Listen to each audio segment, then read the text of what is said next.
Good evening champions. இன்னைக்கு கினமேட்டிக்ஸ்ல level 2 questions தான் பார்க்க போறோம். லெவல் 2 கொஸ்டின் ஆல்ரெடி வந்து கொஸ்டின் 3 வரைக்கும் நம்ம பார்த்துட்டோம். இல்ல கொஸ்டின் 4 பார்க்கலாம். I will share my screen. Okay,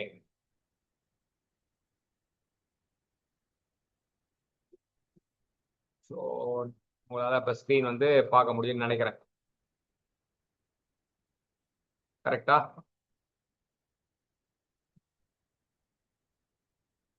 சரி, இப்போ நம்ம கேட்போம். கொஸ்டின் 4 இன் லெவல் 2.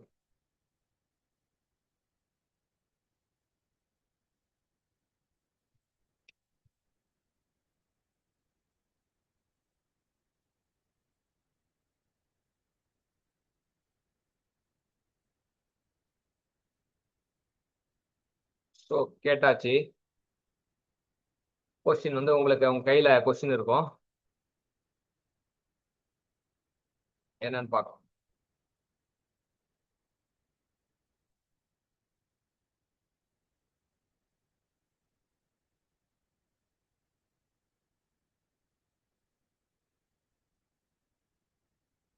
ஸோ கொஸ்டின் 4 என்ன கேட்டிருக்காங்க? கேள்வி என்ன கொடுத்துருக்காங்க?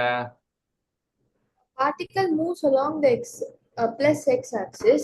Its velocity changes uniformly from 5 meter per second to 20 meter per second in 5 seconds. The velocity of particle at t is equal to 10 seconds from the start is. So வந்து ஒரு particle இருக்கு, அது X axis வழியா தான் move ஆகுதுன்றாங்க. அதோட velocity வந்து changes uniformly அப்படின்ட்டாங்க. So uniform velocity changes 5 metre per செகண்ட்ல இருந்து 20 மீட்டர் per செகண்ட் அப்படின்றது சொல்லிட்டாங்க in 5 seconds. The velocity of particle t equal to 10 seconds. இதான் கேட்குறாங்க. ஸோ கண்டிப்பா வந்து வெலாசிட்டி வந்து நம்ம அப்சர்வ் பண்றது வந்து இன்க்ரீசிங் ட்ரெண்ட், 5ல இருந்து 20 அப்படின்றது இன்க்ரீசிங் ட்ரெண்ட் அப்படின்றது நம்ம தெரிஞ்சுக்கலாம். 5ல இருந்து 20 இன்க்ரீசிங் ட்ரெண்ட் அப்படின்னு தெரிஞ்சுக்கலாம். கண்டிப்பா எல்லாமே 4 ஆப்ஷனும் வந்து ஹையர் வேல்யூ தான் கொடுத்துருக்காங்க. 25, 30, 35, 40. சில வந்து லோயர் வேல்யூ கொடுத்தாங்கன்னா அது ஈஸியாவே நம்ம எலிமினேட் பண்ணிடணும். சரியா? அப்ப எல்லாமே 4மே இன்க்ரீசிங் தான். ஸோ ஃபர்ஸ்ட் கன்சிடர் பண்றது u equal to 5 metre per second. ஆரம்பிக்கும் போது 5 metre per second. So t equal to 0ல 5 metre per second. t equal to 5 செகண்ட்ல 20 meter per second. So time interval எவ்வளோ? 20 meter per second. 5 seconds. First 0 செகண்ட்ல எவ்வளோன்னு பார்த்தோம், அப்புறம் 5 செகண்ட்ல எவ்வளோன்னு பார்த்தோம். அப்போ டைம் இன்டர்வல் 0 to 5 வந்து எவ்வளோ interval? 5 seconds. 5 seconds. Very good. So ஆனால் நமக்கு டார்கெட் என்ன கேட்குறாங்கன்னா velocity at t equal to 10 seconds தான் கேட்குறாங்க. சரியா? So since velocity changes uniformly, velocity யூனிஃபார்மா சேஞ்ச் ஆனா ஆக்சிலேஷன் கான்ஸ்டன்டா இருக்கும். அக்செப்டபிளா? எப்படி எப்படி அங்க ஸ்லோப்ல அப்படி இருக்கும். ஏன்னா வெலாசிட்டி ஸ்லோப் வந்து கான்ஸ்டன்டா இருக்கு. அந்த ஸ்லோப் வந்து அதோட ஆக்சலரேஷன் சொல்லும். ஸ்லோப் கான்ஸ்டன்டா இருந்தா வெரி குட், வெரி குட். சரி, இப்ப பாத்தீங்கன்னா ஏ வந்து நம்ம இது பண்றோம். ஏ வந்து தெரிஞ்சுக்கிறோம். A equal to V minus v1 minus u. So 20 seconds 20 meter per second minus 5 metre per second divide by 5 seconds. சரியா? அப்ப ஏ வந்து 3 மீட்டர் per செகண்ட் ஸ்கொயர்னு கண்டுபிடிச்சாச்சு. இப்ப அடுத்தது calculate velocity at t equal 10 seconds கேக்குறாங்க. அப்ப ஃபார்முலா என்னன்னா v equal to u plus at. u வந்து இப்ப ஆரம்பிக்கும் போது 5, ஃபர்ஸ்ட் 0வா இருந்தது, 0 வந்து 5 வரைக்கும் பண்ணிட்டான். இப்போ 5ல இருந்து 10க்கு போறான். சரியா? செகண்ட் கேஸ்ல வந்து இனிஷியல் வெலாசிட்டி 5. ஏ வந்து நம்ம கண்டுபிடிச்சிருக்கோம் 3 metre per second square. T வந்து கேக்குறாங்க, டி வந்து அவங்களே சொல்லிட்டாங்க 10 செகண்ட் சொல்லியிருக்காங்க. கரெக்டா? அப்ப v equal to u plus at. அப்ப நம்ம கண்டுபிடிக்கிறது v2. ஏற்கனவே v1 வந்து நமக்கு ஃபர்ஸ்ட் தெரிஞ்சது வந்து v1 சொல்றோம், இப்ப v2ன்னு வச்சுக்கிறோம் பேர். அப்ப 35 metre per second. So 2 formula use பண்றாங்க. ஸோ யூனிஃபார்ம் மோஷன்னால வந்து ஆக்சிலேஷன் இஸ் கான்ஸ்டன்ட் சொல்லு a equal to v minus u by t போட்டு அப்போ v2 வந்து கண்டுபிடிக்கிறோம். எப்படி புரியுது இந்த கொஸ்டினோட அண்டர்ஸ்டாண்டிங் எப்படி இருக்கு? புரியுது அங்கிள் நல்லாவே. ஸோ எப்பவுமே வந்து கொஸ்டினை டிஸ்கஸ் பண்ணும்போது கொஸ்டின் வந்து உங்களுக்கு கண்ணு முன்னாடி ஒரு இமேஜ் வரணும், கண்ணு முன்னாடி ஒரு பிக்சர் வரணும். அப்பதான் ஒரு கேள்வியை படிச்சாலுமே நம்ம ஒரு கேள்வியில இருந்து 10 கேள்விக்கான ஞானம் 100 கேள்விக்கான ஞானம் கிடைக்கும். சரியா? ஸோ ஆல்டர்னேட்டும் சொல்லியிருக்கானுங்க. So how to I solve question in level 2? Next question போயிடும்.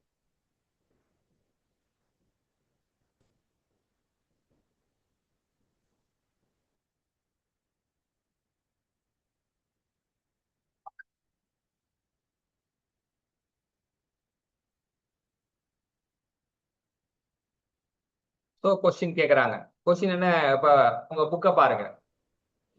Figure shows a sine curve. It's the displacement curve of a particle executing rectilinear motion having equation x is equal to 4 sine pi by 2 into t. The velocity of the particle at t is equal to 2 by 3 seconds. X கொடுத்துட்டாங்க, sine கர்வ்னு சொல்லிட்டாங்க, displacement time curve. Displacement time கர்வோட slope என்ன குறிக்கும்? Velocity. Velocity. Okay, இப்போ X வந்து function of time கொடுத்துருக்காங்க. X is a function of time. X is a function of time. எக்ஸ்ல இருந்து வி கண்டுபிடிக்கணும், என்ன பண்ணோம்?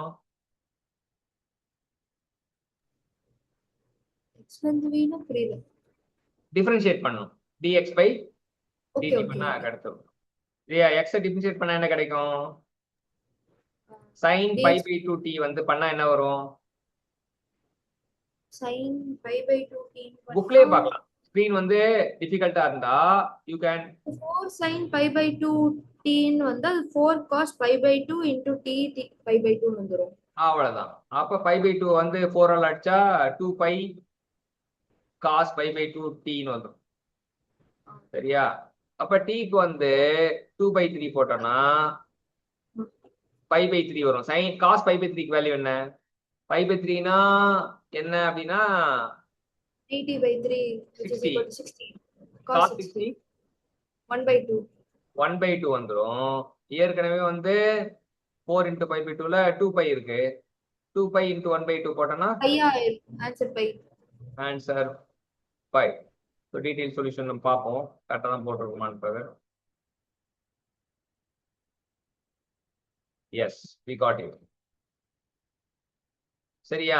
இப்போ என்ன டிஸ்கஷன் பண்ணியிருக்கான், இதை நம்ம அதை பார்க்காம வந்துட்டோம். So the constant is 4. So k வந்து the internal constant is pi by 2. அவன் பேர் இவன் கான்ஸ்டன்ட் சொல்றான், அவன் இன்டர்னல் கான்ஸ்டன்ட் சொல்றான், அவனுக்கு பேர் வைக்கிறான். சரியா? pi by 2ன்றது என்ன அப்படின்னா இன்டர்னல் கான்ஸ்டன்ட் அப்படின்றான். ட்ரிக்னாமெட்ரி ஃபங்க்ஷன் முன்னாடி இருக்கான கான்ஸ்டன்ட் சொல்றான். ஸோ போட்டு 2 pi டிஃபரன்ஷியேஷன் தான் பண்ணியிருக்கான், சப்ஸ்டியூட் பண்ணியிருக்கான், சப்ஸ்டியூட் பண்ணி வேல்யூ போட்டிருக்கான். ஓகே, ஈஸியா? ஈஸி தான். ஸோ இதுல என்னன்னா இதுல என்ன டேக் அவே என்ன அப்படின்னா the velocity of the particle. Take away the velocity of particle அப்படின்னா என்ன அப்படின்னா take அவேனா instantaneous velocity.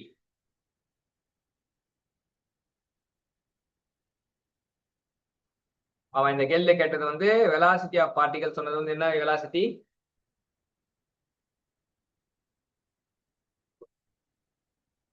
velocity of particle என்ன velocity?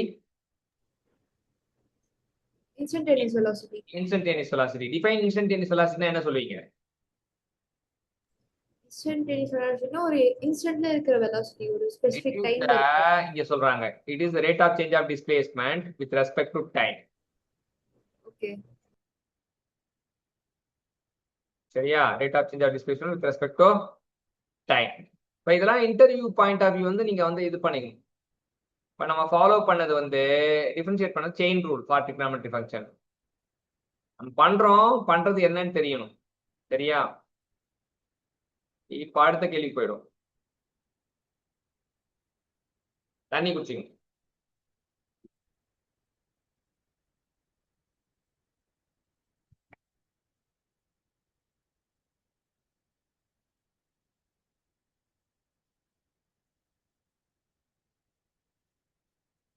இப்ப என்ன சொல்றானுங்க? Acceleration time graph of a particle is shown in the figure. The average acceleration of particle from t is equal to 0 second to t is equal to 8 acceleration seconds. Time graph தான் கொடுத்துருக்காங்க, படம் வந்து அங்க இருக்கும் புக்ல. So average acceleration கேட்குறாங்க. So average acceleration இப்போ t equal to 0 second, t equal to 8 second. So concept of average acceleration வந்து என்ன சொல்லுதுன்னா, area under acceleration time graph by total time.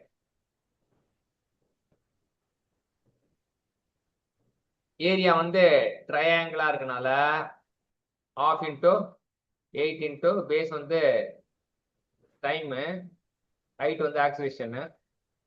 அப்ப நமக்கு கிடைக்கிற ஏரியா வந்து area of the oscillation time graph வந்து use the velocity. Velocity. அப்போ 16 கிடைச்சது. அதுக்கப்புறம் இந்த டோட்டல் வந்து என்ன அப்படின்னா 0ல இருந்து 8 செகண்ட். அப்போ 8 மைனஸ் 0 8ன்னு நினைக்கிறேன் total time.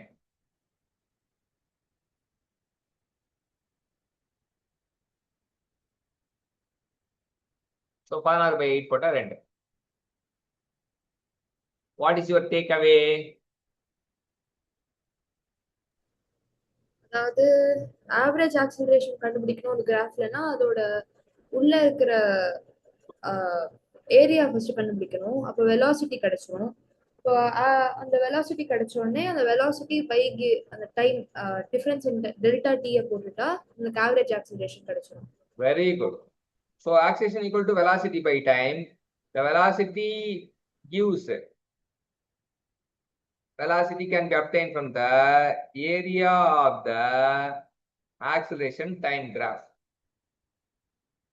Area of the acceleration time graph divided by the total time taken. So divided by the total time taken.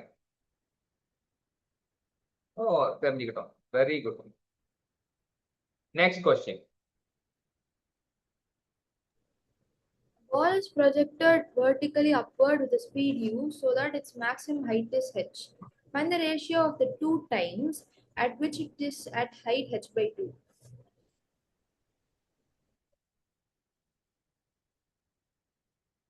A ball is projected vertically upward with the speed u so that its maximum height is h. Okay.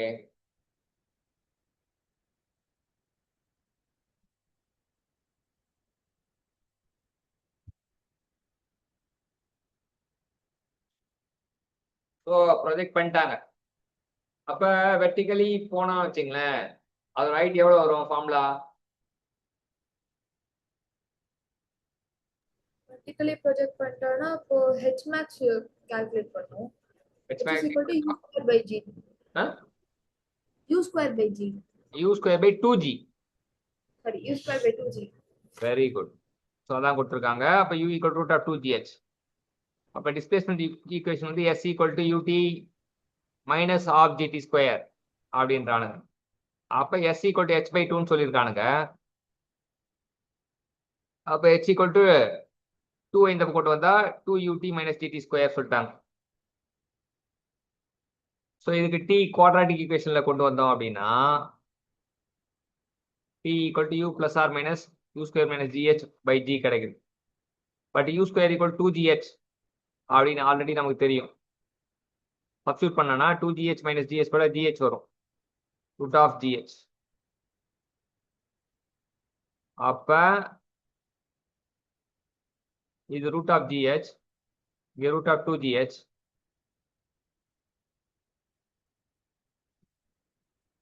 So 2gh இருந்து gh போச்சு அப்படின்னா வெறும் gh வரும். So என்ன சொல்றாங்கன்னா வந்து u plus or minus root of gh, u plus or minus.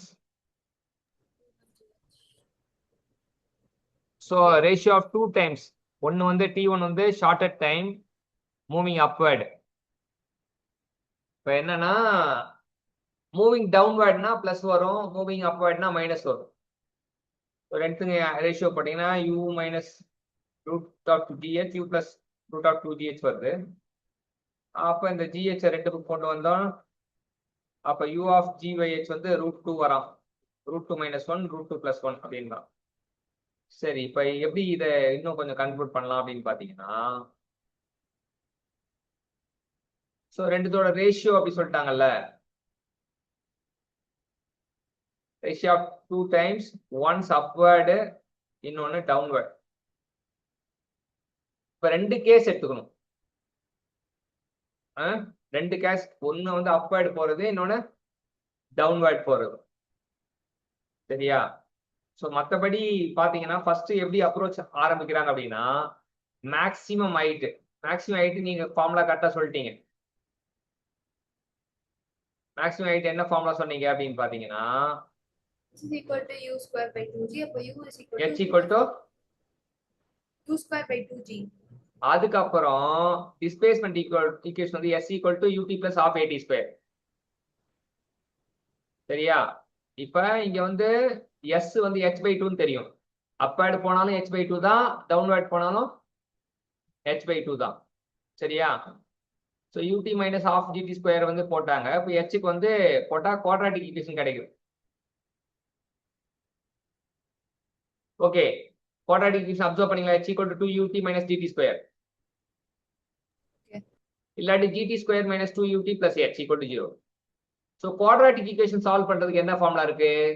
-b plus or minus root of b square minus 4ac divided by 2a.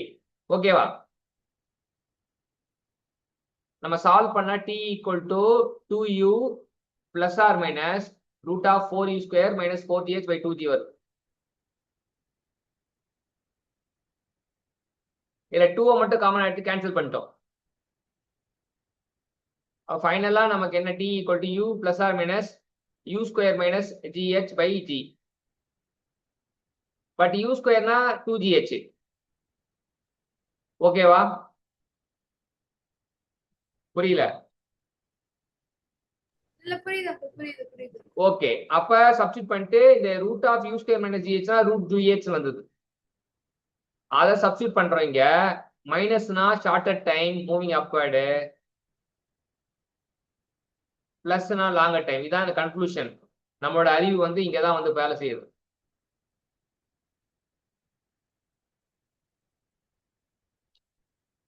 ரெண்டுத்துக்கும் ratio கேட்கறானுங்க.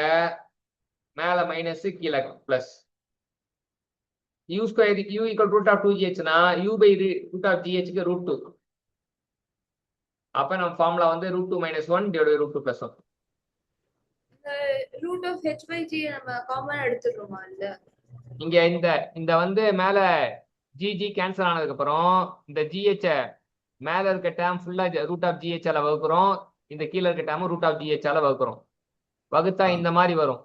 So u by root of gh னா √2ன்னு அவங்க conclude பண்றாங்க.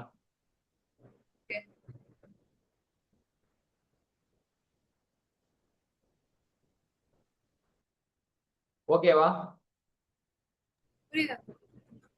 எல்லாமேமா ஒரு வாட்டி போட்டாதான் புரியும். போட்டேன். அதாவது அந்த கால்குலேஷன்லாம் போடாம மைண்ட்ல ஏறவே ஏறாது. நீ நான் சொல்ற மாதிரி when you touch the pen on the paper it will record in your brain. Okay, next போலாம்னு நினைக்கிறேன்.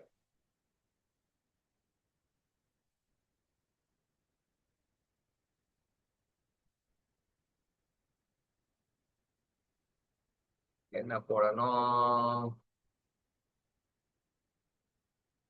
How do I solve question 8 level 2?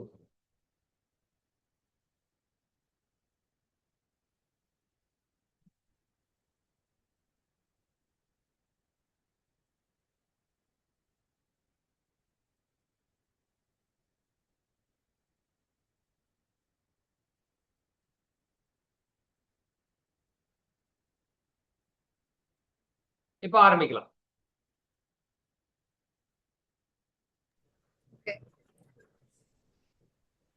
A point mass moves with a velocity v is equal to 5t minus t square meter per second. a straight line. Find the distance traveled in 4th second. So velocity இருக்கு. velocity distance பண்ணா என்ன பண்ணணும்? Velocity.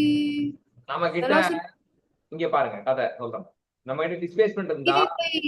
velocity displacement இருந்து velocity வரணும்னா நம்ம differentiate பண்ணணும். ஆமா. வெலாசிட்டில இருந்து டிஸ்டன்ஸ் வரணும்னா இன்டகிரேட் பண்ணணும். வெலாசிட்டியை இன்டகிரேட் பண்ணணும் uncle. இப்போ 5t இன்டகிரேட் பண்ணா என்ன ஆகும்?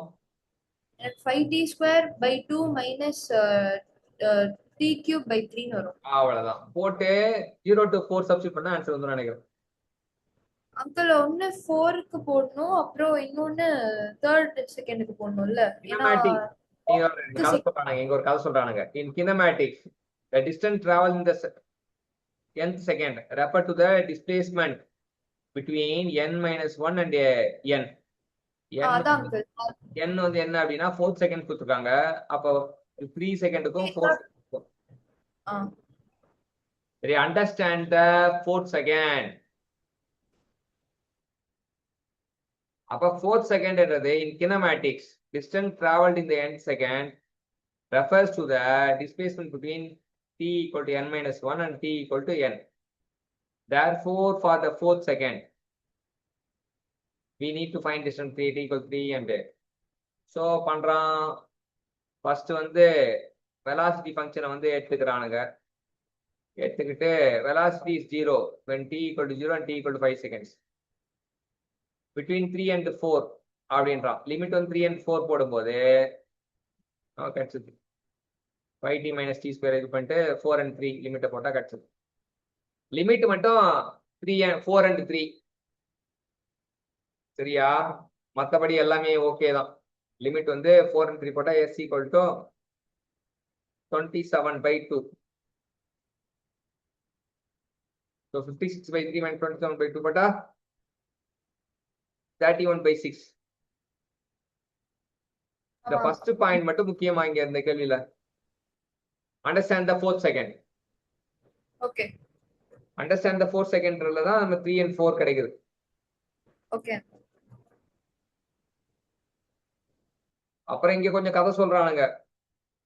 Check for the reversal of direction. t equal to 0 செகண்ட்ல 0, t equal to 5 செகண்ட்ல 0. அப்ப 3 4 வந்து கரெக்டா நடுவுல தான் இருக்கான். மாறல, ரிவர்சல் மாறல. இந்த point second point. Check for reversal of direction. இதே ரிவர்ஸ் ஆயிருந்தானா வேற மாதிரி கொஞ்சம் வேலைகள் பார்க்கணும். அண்டர்ஸ்டாண்ட் ஆச்சா? புரிஞ்சிருச்சு. இந்த கதை ரெண்டாவது கதை புரிஞ்சுதா? அது புரிஞ்சிருச்சு. அது என்ன சொல்றாங்க சொல்லுங்க பாப்போம். அதாவது டிஸ்டன்ஸ் வந்து பாத் லென்த்தோட அப்சல்யூட் சொல்றாங்க. பார்ட்டிகல் வந்து டைரக்ஷன் சேஞ்ச் பண்ணினா வெலாசிட்டி வந்து நெகட்டிவ், ஐ மீன் வெலாசிட்டி 0 ஆயிரும், இல்லைன்னா சைன் வந்து சேஞ்ச் ஆயிரும் டைம் இன்டர்வல்குள்ள. அதனால ஏரியாஸ் வந்து நம்ம செப்பரேட்டா கால்குலேட் பண்ண சொல்றாங்க ஒவ்வொரு டைமுக்கும். மாறி இருந்தா இங்க மாறல. ஆமா. சரியா? இங்க வந்து நமக்கு ஒரு சின்னதா ஒரு விஷயம் சொல்றாங்க. மாறி இருந்தால் நீங்கள் இப்படி பயன்படுத்தலாம், மாறாததால் நீங்கள் அப்படியே பயன்படுத்திக் கொள்ளலாம். ஏன்னா t equal to 0 செகண்ட்ல வெலாசிட்டி 0 ஆயிடும். t equal to 5லயும் வெலாசிட்டி 0 ஆயிடும். அப்ப 0க்கும் 5க்கும் நடுவுல அவன் பாசிட்டிவா தான் இருக்கான். அப்ப 0க்கும் 5க்கும் நடுவுல தான் 3 4 இருக்கான். அப்ப பாசிட்டிவ். நீங்க 2 வாட்டி கண்டுபிடிக்க தேவையில்ல அப்படின்றான். சரியா?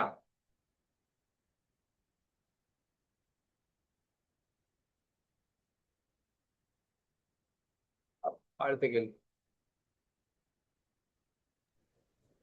The acceleration vector along x-axis of a particle having initial speed v0 changes with distance as a is equal to root of x. The distance covered with a particle when its speed becomes twice that of the initial speed is.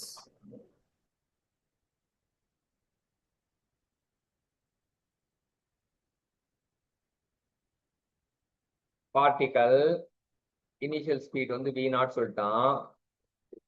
Oscillation கொடுத்துட்டாங்க. Find the distance covered by the particle when its speed become twice that of the initial speed. So நம்ம first oscillation இருக்கு, velocity கண்டுபிடிக்கலாம். எப்படி கண்டுபிடிக்கலாம்?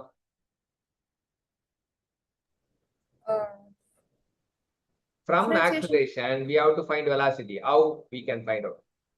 Differentiation. Integration. Integration. அப்ப root x integrate பண்ண என்ன வரும்? X power 1 by 2, 2 by 3, x 3 by 2 now.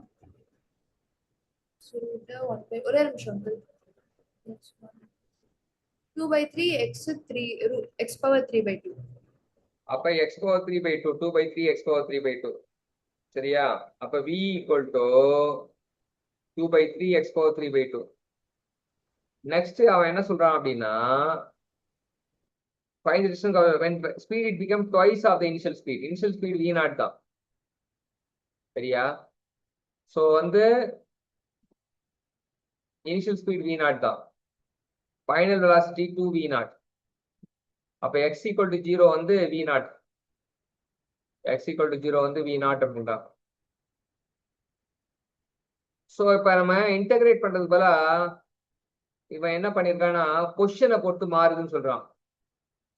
இப்ப நம்ம இந்த கேள்வியில நம்ம என்ன வச்சிருக்கோம் அப்படின்னா, இன்டகிரேட் பண்ணா டைமை பொறுத்து மாறுது. பொசிஷனை பொறுத்து மாறினா a equal to v dv by dx.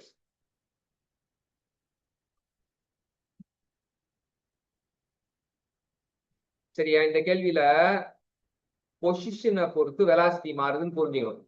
கேள்வியில இருந்து புரிஞ்சுக்கணும். அதான் வந்து சொல்ல மாட்டான், சொல்லாம புரிஞ்சிக்க வேண்டிய ரகசியம். சரியா?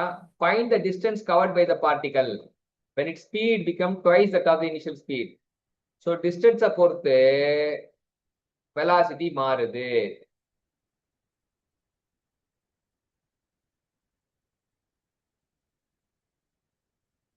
ஸோ எப்படி ப்ரொசீட் பண்ணிக்கலாம் பார்ப்போம். ஃபர்ஸ்ட் ஆக்சிலேஷனுக்கு இந்த ஃபார்முலா போட்டான், ஈவன் டேட்டா எழுதிட்டான். வெலாசிட்டி v நாட் இருக்கும்போது x equal to 0, 2v naught ஆயிடுச்சு final velocity. Acceleration root x function of the position. இப்போ கேள்வியிலையும் வந்து a equal to root xனா ஃபங்க்ஷன் ஆஃப் பொசிஷன். கேள்வியை பொறுத்து அந்த ஈக்குவேஷனை பொறுத்தே கண்டுபிடிச்சலாம். a equal to root t னா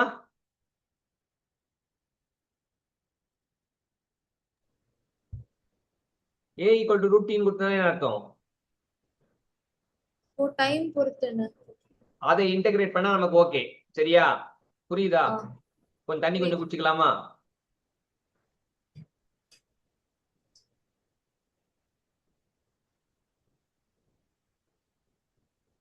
இப்ப இந்த கேள்விக்கு பதிலா a equal to root t ன்னு கொடுத்தானா a varies with respect to time. அப்போ நம்ம dv by dt னே போட்டுடலாம் ஈஸியா. அது அப்படி போட்டுடலாம். ஆனா இப்ப வந்து நம்ம ஏர்லியரா அப்ரோச் பண்ண தப்பு. சோ நம்ம எப்படி அப்ரோச் பண்ணிருக்கோம்னா a v d by dx. So v d by dx a கொடுத்துட்டான் root x. சரியா? v d மட்டும் ஒரு பக்கம் வச்சுக்கிட்டு dx அந்த பக்கம் கொண்டு போனா integrate on both side. v integrate பண்ணா v square by 2, x power of half integrate பண்ணா 3 by 2, x power 3 by 2, 2 by x by 2 by 3 x power 3 by 2. So ரெண்டு பக்கமும் லிமிட்டை சப்ஸ்டிட் பண்றோம். இது வந்து v நாட்ல இருந்து 2v நாட், இது 0 to t. சப்ஸ்டிட் பண்ணா நமக்கு கேன்சல் ஆகிறோம். கேன்சல் ஆயிட்டு d equal to the distance வந்து 9 by 4 v naught square 4 by 3 போட்டோம்னா 4 by 3 2 by 3 ஆகுமா? இது ஆஃப் எடுத்தா 3 by 2 ஆயிடும், ஸ்கொயர் ரூட் 4 by 3 வந்து. So what is the takeaway of this question? அதாவது பொசிஷனை பொறுத்து இருந்துச்சுன்னா நம்ம a is equal to v dv by dt ன்னு dx ன்னு போட்டு இன்டகிரேட் பண்ணிட்டா ஆன்சர் கிடைச்சிடும். அவ்வளவுதான். அது மட்டும் தான் இங்க key takeaway. Okay.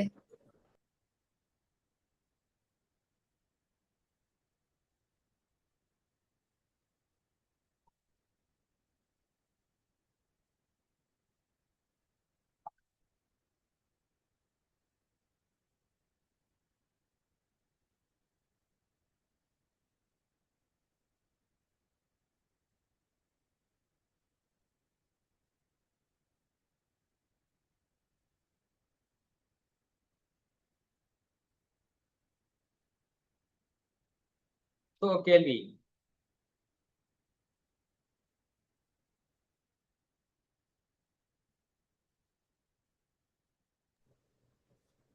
Particle is projected with velocity v0 along x-axis. The deceleration of the particle is proportional to the square of the distance from the origin, that is a is equal to minus ax square. The distance at which the particle stops is. இதுவும் அதே மாதிரி தானே uncle? அதே போல தான் நினைக்கிறேன். இப்போ வந்து நம்ம எப்படி கேள்வியை ஃப்ரேம் பண்றாங்க பார்ப்போம். A ம். particle v0 along the deceleration of the particle on particle. மைனஸ்ல இருக்கு a. So a equal to minus alpha x square. Distance at which particle stop. So decelerate ஆகுதுன்றான் எப்ப ஸ்டாப் ஆகுது சொல்றோம். Initial velocity v0 at x equal to 0. Final velocity decelerate ஆகுதுனா stop ஆகுறதுனால 0. ஓகேவா? அப்ப ஆக்சிஸும் கொடுத்துட்டான். Select the அதே formula, ஏற்கனவே பார்த்த ஃபார்முலா, அதே formula a equal to vd by dx. So substitute பண்ண ஏக்கு வந்து மைனஸ் ஆல்பா எக்ஸ் ஸ்கொயர், எக்ஸை வந்து எல்லாம் ஒரு பக்கம் கொண்டு போறோம், வி வந்து ஒரு பக்கம், ரெண்டு பக்கம் இன்டகிரேட்டிங் ஆன் போத் சைட். இது வந்து வி நாட்ல இருந்து 0 இனிஷியல், ஏன்னா ஆரம்பிக்கும் போது வி நாட் இருக்கான், ஃபைனலா நின்றுடுவான். கரெக்டா? அப்ப இவன் 0 to x அப்படின்னு வச்சுக்கிறானுங்க, போடுறானுங்க, இன்டகிரேட் பண்றாங்க, லிமிட் சப்ஸ்டியூட் பண்றாங்க. So finally we will got x equal to 3v0 square by 2 alpha 1 by 3. Okay, super. So இதுதான் வந்து கரெக்டா ஒவ்வொரு கேள்வியா பார்க்கும்போது நம்ம கடக்கும் போது நமக்கு எளிமையா புரியும். எல்லாத்தையும் ஒரு வாட்டி தொட்டு பார்த்தோம் அப்படின்னா கரெக்டா நமக்கு நல்லா நீட்டாவே புரிஞ்சும், சப்ஜெக்ட் வந்து ஆழமா புரிஞ்சும். என்னோட ஸ்டூடெண்ட் சொன்ன மாதிரி ப்ராப்ளங்களை பார்க்கும்போதே வந்து இதுவாயிடும். சரியா? நம்ம அந்த கீ டேக்அவே மட்டும் நம்ம ஒரு வாட்டி ஒரு கிளாஸ் அட்டன் பண்ணா ஒரு பானை சோற்றுக்கு ஒரு சோறு பதம்ன்ற மாதிரி கீ டேக்அவே வந்து நம்ம ரெக்கார்ட் பண்றது ரொம்ப ரொம்ப நல்ல habit. whenever you are feedback என்ன ஆகும்னா, ஓகே கரெக்டா நம்ம போறோம் அப்படின்னு இதுவாயிடும். ஒரு செஷன் முடிஞ்ச உடனே அந்த செஷனுக்கான ஒரே ஒரு டேக்அவே தான். நம்ம செஷன்ல வந்து 5 கொஸ்டின் டிஸ்கஸ் பண்ணலாம், 3 கொஸ்டின் டிஸ்கஸ் பண்ணலாம், இல்ல 10 கொஸ்டின் டிஸ்கஸ் பண்ணலாம். ஆனா your key takeaway is important. ஏன் அப்படின்னா it will give the connection. சரியா? அங்கிள் கிட்ட லேப்டாப் இல்ல, அதனால அங்க போகும்போது லேப்டாப் அவைலபிள்னா நம்மளால இது பண்ண முடியல, என்கேஜ் ஆக முடியல. போன்ல எடுத்தா ரொம்ப பெட்டிகா இருக்கு. போன்லயே நம்ம இது பண்ணோம்னா வந்து தலை ஃபுல்லா வலிக்கிற மாதிரி ஆயிடுது. அப்ப லேப்டாப் வந்து கண்டிப்பா தேவை அப்படின்றது சொல்லியிருக்கோம் லேப்டாப்பு. ஸோ நம்ம லேப்டாப் வந்ததுக்கு அப்புறம் கண்டிப்பா நம்ம இது பண்ணலாம். இல்ல நம்ம இங்கேயே இருக்க மாதிரி கூட வாய்ப்பு கிடைச்சதுன்னா நம்ம என்ன பண்றதுன்னு பார்க்கலாம். சரியா? இப்ப நாளைக்கு மறுபடியும் நம்ம மீட் பண்ணுவோம். இன்னைக்கு டிஸ்கஸ் பண்ண கொஸ்டின் ஜஸ்ட் ஒரு வாட்டி திருக்கி பாருங்க, ஜஸ்ட் ரீகால் பண்ணி பாருங்க. எல்லாமே நம்ம சூப்பரான கான்செப்ட். ஆனா அந்த சூப்பரான கான்செப்டை அப்ப ஒரு வாட்டியாச்சும் உள்ள கொண்டு போயிடணும். உள்ள கொண்டு போயிட்டா நமக்கு ரொம்ப ரொம்ப நல்லது. நம்ம திங்கிங் பேட்டர்ன் வந்து நல்லா ரெடி ஆயிடும். இப்ப யார் வந்து சூப்பர் அச்சீவர் அப்படின்னா அது தெரிஞ்சீங்க. If you want to become a super achiever you should be the fast learner. ஒரு விஷயத்தை கொடுத்தா ஃபாஸ்ட் லேர்னரா இருந்தீங்கன்னா சூப்பர் அச்சீவரா மாறிடுவீங்க. இந்த ஐஐடி, ஜேஇஇ, நீட் அதெல்லாம் யாரை டெஸ்ட் பண்ணுதுன்னா ஃபாஸ்ட் லேர்னரை டெஸ்ட் பண்ணுது. இப்போ நியூவா டெக்னாலஜி வந்து ஃபாஸ்டா லேர்ன் பண்ணி சீக்கிரமா அதை வந்து யூஸ் பண்ண தெரிஞ்சா அவங்க தான் மார்க்கெட்ல கமெண்டபிள் பொசிஷன்ல இருப்பாங்க. ஸோ ஐஐடி இல்ல டாப் மோஸ்ட் ப்ரீமியர் இன்ஸ்டிடியூஷன்லாம் போறதுக்கு என்ன டெஸ்டிங் கெப்பாசிட்டி வைக்கிறாங்கன்னா ஃபாஸ்ட் லேர்னிங், எவ்வளவு குயிக்கா லேர்ன் பண்ணி when you are able to reproduce the concept. சரியா? ஸோ அது எல்லாமே வந்து இந்த செட் ஆஃப் பேட்டர்ன்ல தான் இருக்கும். ஸோ ஒவ்வொரு கொஸ்டினா பாருங்க, எந்த கொஸ்டின் புரியலனாலும் திரும்ப கேளுங்க, ஒன்றும் ஹெசிடேட் பண்ணாதீங்க. நிறைய நேரம் ஸ்பெண்ட் பண்ண தான் அந்த ஒவ்வொரு கொஸ்டினா வந்து நம்ம கடந்து போக முடியும். சரியா? ஸோ அதுக்கு பிரேவா ஒவ்வொரு கொஸ்டினையும் பாருங்க, லேர்ன் பண்ணுங்க. போயிட்டு இன்னைக்கு டேவை கம்ப்ளீட் பண்ணுங்க. கைனமேட்டிக்ஸ் சாப்டர்ஸ் வச்சாங்கன்னு அங்கிள். இது என்ன கேட்கல? Kinematics chapter test. ஆமா, செம்ம கஷ்டமா இருந்துச்சு. நிறைய பேரால ஒழுங்கா பண்ண முடியல. எனக்கே ரொம்ப கஷ்டமா இருந்துச்சு. நம்ம பார்க்கலையே. இப்ப நம்ம எதுவுமே அது பார்க்கவே இல்லையே. நம்ம அப்ப பார்த்ததுக்கு அப்புறம் ஏதாச்சும் எக்ஸ்ட்ரா பாத்தீங்களா? நீங்களா செல்ஃபா ப்ரிப்பேர் பண்ணீங்களா? நான் படிச்சுட்டேன், அது படிச்சு முடிச்சு சம் நான் போட்டுட்டேன் இதெல்லாம். ஆனாலும் ரொம்ப கஷ்டமா இருந்துச்சு. சரி சரி சரி. ஸோ நம்ம என்னன்னா ரிப்பீட்டடா நம்ம அதை இது பண்ணும்போது அது ஈஸியா மாறிடும், ஒன்றும் பிரச்சனை இருக்காது. நம்ம அந்த கொஸ்டின்ஸும் வந்து என்னன்றது பார்க்கலாம். சரியா? Bye. பாய். Take care.